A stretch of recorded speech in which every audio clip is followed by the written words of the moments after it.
Dear kids, here we are with the 14th chapter of our social studies, animals found on different places. Different animals, different places. And firstly, we are going to study about forest animals. A large area covered with trees is called a forest. Many big and small animals live here. Lions, elephants, zebras, giraffes, deer, ये सब जो animals हैं ये जंगल में रहते हैं।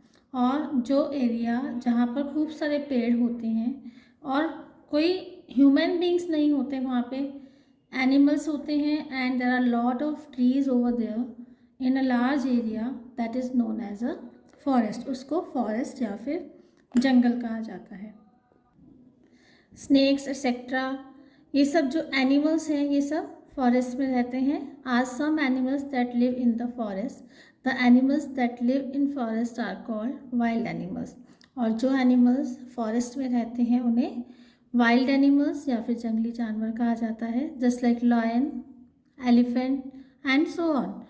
Desert animals, deserts have hot and dry climates.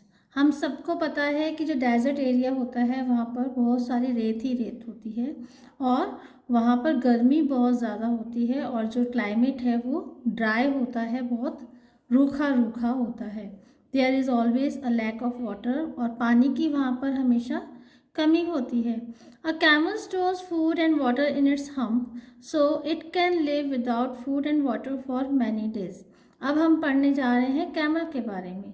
Camel की body पे जो ये हम्प होता है, ऊपर उभरा हुआ पार्ट होता है, इसमें वह खूब सारा पानी और फूड स्टोर कर लेता है और फिर जब बाद में उसको भूख लगती है तो वहाँ से वो गैलप करके वो कंज्यूम करता है और अपनी बॉडी को एनर्जी प्रोवाइड करता है।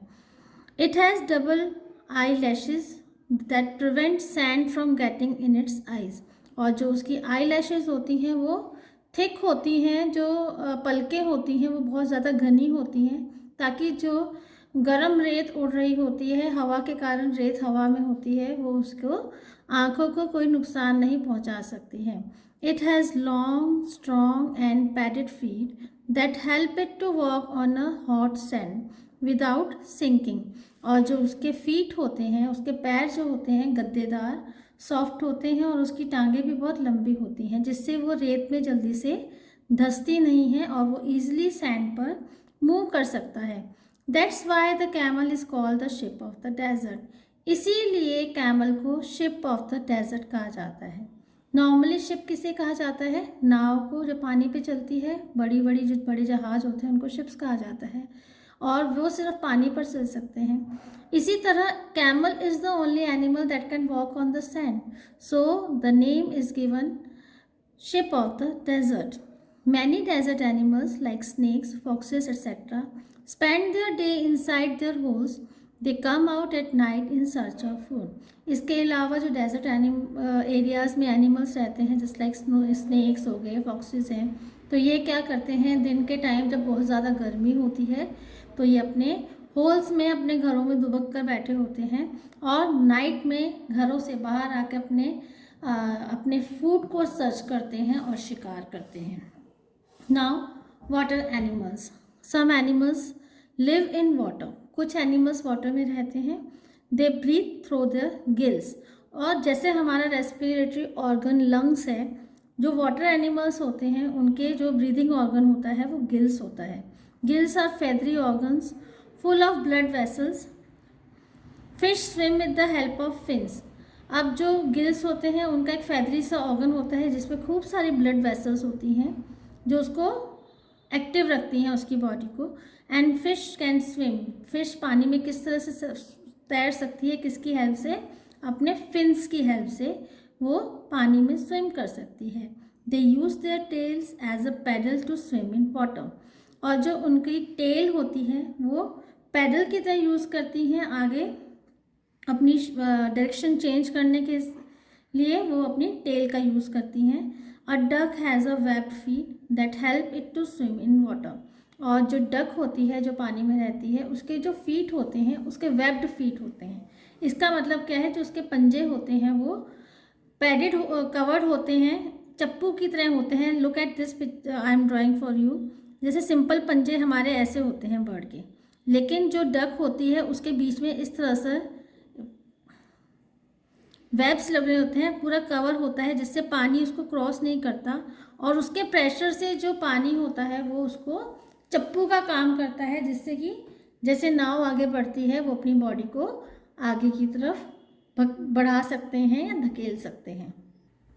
It has a broad beak that helps it to scoop out food from the water. अब उसकी जो बीक होती है वो बहुत चौड़ी होती है, जिसकी मदद से वो पानी में से अपना भोजन, अपना खाना अच्छे से पकड़ के खा सकती है। Some water animals are turtle, octopus, sea horse, oysters etcetera. और इसके अलावा ये कुछ एनिमल्स के नेम हैं जो कि वाटर एनिमल्स हैं that live in the water.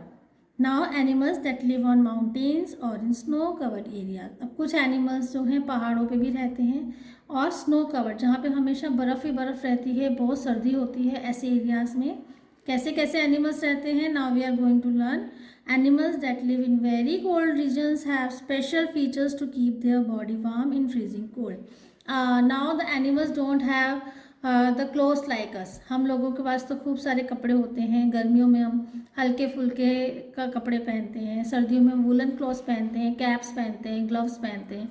लेकिन एनिमल्स को के पास नेचुरली उनकी एक एडेप्टेशंस होती हैं, जिसकी वजह से वो इतने ठंडे एरिया में सिंपली नॉर्मली रह सकते हैं। तो उनकी बॉडी पे स्पेशल फीचर्स होते हैं। They have long bushy hair all over their body. उनकी बॉडी पर बहुत लंबे लंबे बाल होते हैं, फर होता है। Such as yaks they live in mountains and use their horns to break through ice. अब जो याक होते हैं उनकी बॉडी पे भी बहुत बड़े बड़े हेयर होते हैं, बहुत लंबा लंबा फर होता है जो उनको ठंड से बचाता है, उसकी बॉडी को सर्दी से बचाता है।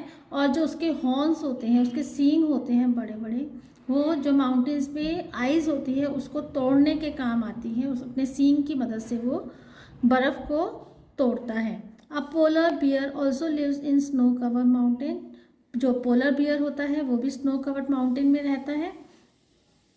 And they have a thick layer of fur all over their body. इनकी भी बॉडी पर बहुत मोटी परत होती है, किसकी? फर की। दैट कीप्स देम वार्म, जो उनकी बॉडी को वार्म रखते हैं, गर्म रखते हैं। They use their wide large paws to walk on snow. जिस तरह से रेत होती है सॉफ्ट होती है, इसी तरह से स्नो भी बहुत सॉफ्ट होती है। तो जो पोलर बियर के पैडेड फीट्स होते हैं, चौड़े चौड़े पैर होते हैं, इसकी मदद से वो आइस पर इजीली मूव कर सकते हैं।